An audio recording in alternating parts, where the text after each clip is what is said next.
95 जो विपक्ष ने बोला था वो कहीं एनडीए का तो नहीं आएगा?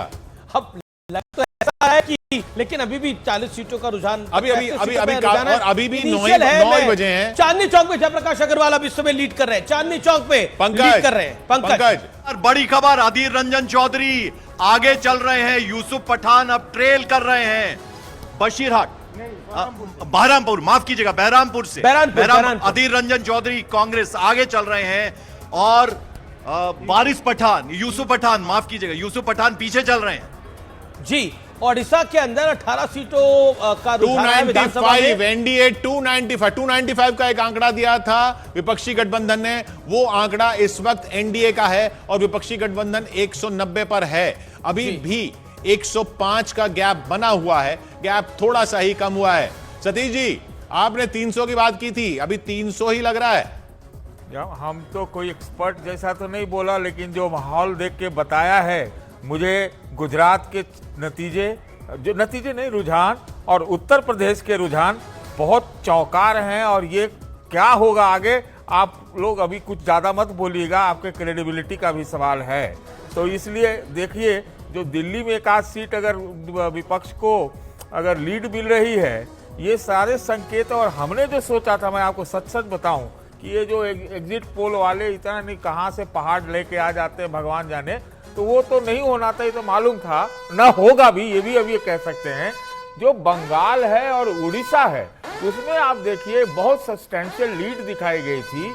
अभी के हिसाब से तो यही लगता है कि आधा आधा हो रहा है। तो क्या है मामला? और ये 296 में बड़ा रोल निभा रहा है आंध्र प्रदेश, जो 296 है उसमें आखिर बाद में कोई ऐसी स्थिति बनी तो आप देखिएगा कि वाईएसआरपी वाले जो है कहीं वो विपक्ष के खेमे में ना दिखें। जी, ये इंटरेस्टिंग बात आप बता रहे हैं। लेकिन 295 पे एनडीए, 190 पे इंडिया अलायंस इस समय दिख रहा है। 508 के रुझान है। हरियाणा में 5-5 का स्कोर चल रहा है, उत्तराखंड में 5-0 की स्वीप हो रही है फिर से, लेकिन उत्तर प्रदेश सबसे बड़ा 48 और 28 का स्कोर चल रहा है, 48-28 बहुत बड़ा। ये मुझे लगता है कि अगर उत्तर प्रदेश के अंदर बीजेपी को बहुत बड़ा झटका लग सकता है। मध्य प्रदेश में भी कांग्रेस 4 सीटों पर आगे है, मध्य प्रदेश में 4 सीटों पर आगे हो गई है। यानी राजस्थान में गैप कम होता हुआ अब 100 सीटों का गैप रह गया है सिर्फ इंडिया और एनडीए के बीच में। 105 सीटों का गैप बना हुआ है। 190, 295, 294, 191, यानी कुल मिलाकर एनडीए और इंडिया के बीच में गैप कम होता हुआ। चारू प्रज्ञा हमारे साथ है। चारू प्रज्ञा, कहानी में ट्विस्ट, चारू प्रज्ञा चली गई है लगता है, लेकिन विवेक भाई कहानी में ट्विस्ट है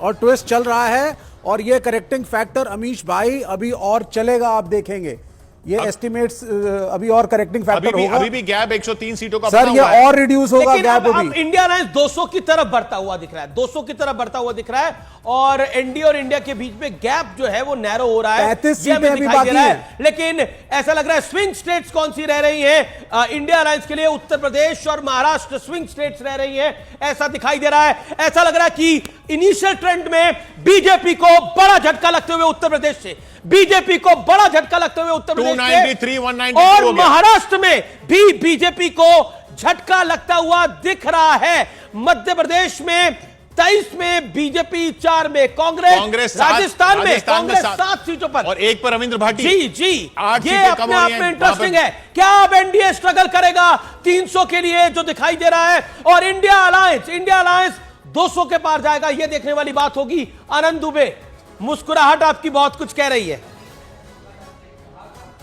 ये रुझान है, नतीजों को बदलने दीजिए। जिस प्रकार महाराष्ट्र में पार्टियों को तोड़ा गया, अन्याय किया गया, एक सरकार को गिराया गया, ये महाराष्ट्र कभी भूल नहीं सकता। और महाराष्ट्र आज ये जवाब दे रहा है। ये जवाब सीधे नरेंद्र मोदी जी को दिया जा रहा है, सीधे बीजेपी को दिया जा रहा है जवाब। और अगर रविशंकर पीछे चल रहे हैं तो ये बिहार के ख्याल से बहुत बड़ी न्यूज है, क्योंकि मैं पटना से आता हूं। अमीश किशोर, बड़ी खबर उत्तर प्रदेश से, जैसा कि आप बता रहे थे, वहां झटका है कहीं ना कहीं एनडीए को 28 सीटों, जबकि अब 29 सीटों पर इंडिया अलायंस आगे चल रहा है। और कैराना से इकरा हसन आगे चल रहे हैं, लीड कर रही है इस वक्त। ये बताइए, एक सीट कौन सी है जिसमें अन्य लीड कर रहे हैं? वहां पर अन्य के बारे में जरा हम पता करते हैं। अन्य कौन आगे चल रहे हैं?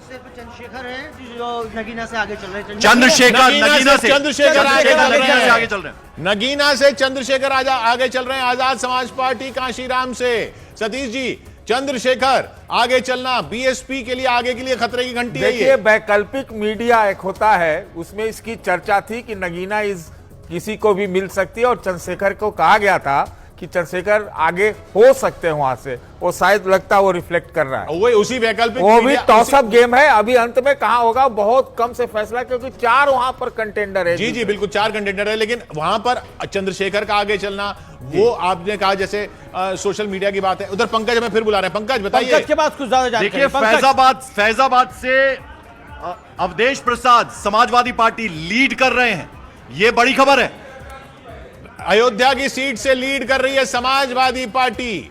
वो अवधेश प्रसाद, जो आपको याद होगा अखिलेश यादव ने उनको इंट्रोड्यूस किया था कि ये पूर्व विधायक है, तो उन्होंने कहा कि नहीं जी मैं तो अभी करंट विधायक हूं। तो उन्होंने बोला करंट विधायक नहीं हो, क्योंकि आप करंट सांसद हो जाओगे।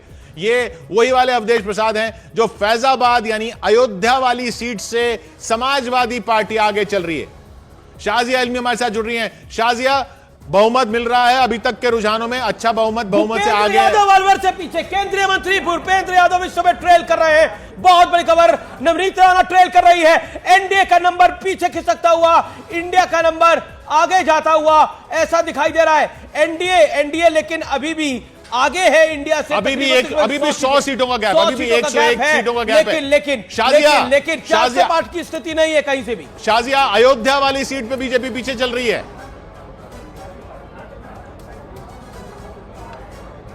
किशोर जी, अमीश जी, सतीश भाई, नमस्कार आप सब लोगों को। मैं पूरी तरह से आश्वस्त हूं और मुझे लगता है कि देश की जनता भी आश्वस्त है कि बहुत ही बेहतरीन नतीजे होंगे। ये जो नतीजे होंगे ये भारत के लिए और हर एक भारतीय के लिए बहुत अच्छे होंगे, और इसीलिए मुझे यकीन है कि कमल ही खिलेगा हर जगह।